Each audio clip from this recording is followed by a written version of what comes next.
So we're on to the second superhero film of the year, and that is The Amazing Spider-Man, right behind Avengers.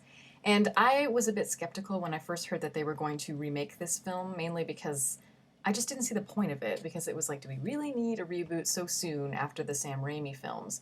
The last one came out, what, 5 years ago? That really wasn't that long ago. So I just found the whole idea to be a bit redundant. And to be honest, I still do. I still don't know if we needed to have one this soon. Maybe 10 years from now, 15 years, that would have been fine. But, I don't understand their thought process behind it other than just make money, which seems to be the thought process behind every pointless Hollywood film. But that being said, I did really, really love this movie a lot. I think actually this is the best of any of the Spider Man films. I would put this one right above Spider-Man 2, the Sam Raimi one. Just because I think it's an upgrade in almost every way in terms of character development, in terms of writing, in terms of performances. So pretty much almost on every level, I enjoyed it more than I did the Sam Raimi ones. What I did like about the originals, though, was that it was very bright, very campy, and there's a lot of overacting and that sort of thing, which I do enjoy. But this one I found to be just more interesting in terms of the way that characters were played out on screen. They were more, I think, more relatable and more human, more realistic. And I know that if you saw I did a Batman kind of discussion earlier. That was my last video. And if you watch that, I did say that I don't like it when superhero films take themselves seriously, and I prefer it when they're grounded in that sort of fantastic fantasy, grandiose world of comic books. And I still stand by that. But what I think this film really did really well was kind of strike a balance between those two contrasts. Like, it was very human. The characters played it very straight, as if they were really living in a real world, but the world itself is completely implausible. And I just love that. I love kind of the balance between those two ideas. I really loved Andrew Garfield. I think he is a fantastic Spider-Man. I never was a fan of Tobey Maguire, not just as Peter Parker, but just as anyone. I just don't think he is a very good actor. He's competent, but he's nothing great. One thing that I really could not stand about Tobey Maguire is the way that he played Peter Parker, as he was so whiny. I mean, he just whined all the time. And I don't mind the character of Peter Parker being sensitive and being in touch with his emotions. There's no problem with that. But this was overkill. I mean, it was practically like he had his lower lip out the entire time.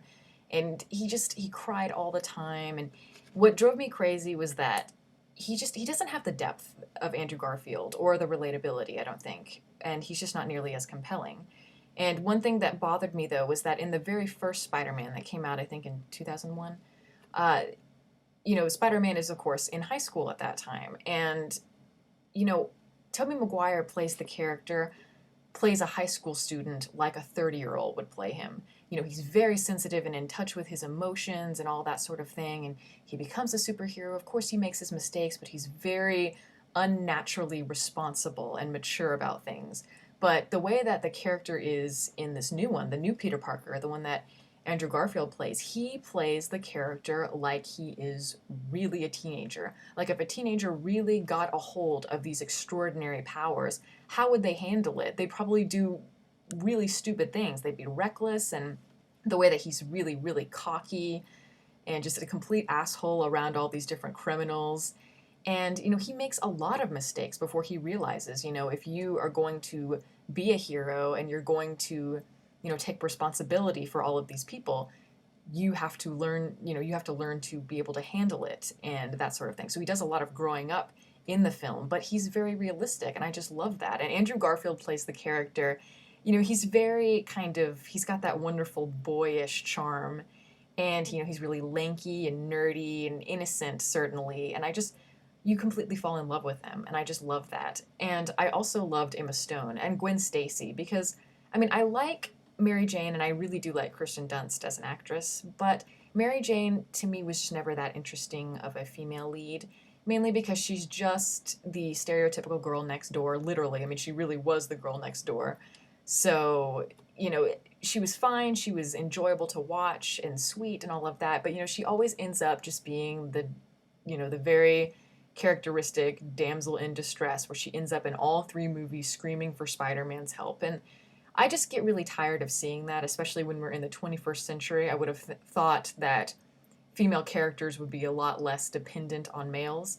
And that's why I really like Gwen Stacy. You know, she's quirky and she's very intelligent and she's more kind of trying to be a partner with Spider-Man, and she's not the girl screaming for help all the time. She really does genuinely want to help him and be a part of something greater. And that is just that's one thing that I just really really loved. But I mean, everyone was better. I found uh, the aunt and uncle to be wonderful, wonderful characters. I cared more when his uncle died in this one than I did in the originals. And I like the villain more and all of that. So I think definitely if you're a Spider Man fan or you just like superhero movies, you'll really enjoy this one. It's very well written. The special effects in the movie aren't necessarily spectacular, but they are thrilling nonetheless. But when you do see this movie, don't expect to get something like the Avengers, because that is just on a completely different level of grandiosity, massive scope, and all of that. But I really, just overall, I think this movie just did a very good job of just kind of reeling the audience in and really involving them and getting them on the side of the characters, which I find much more interesting than a lot of special effects. And also, I mean, this movie obviously is not perfect. I mean, the ending, the final battle, I thought went on way too long. I thought the ending in general, which is far too long, needed to be cut.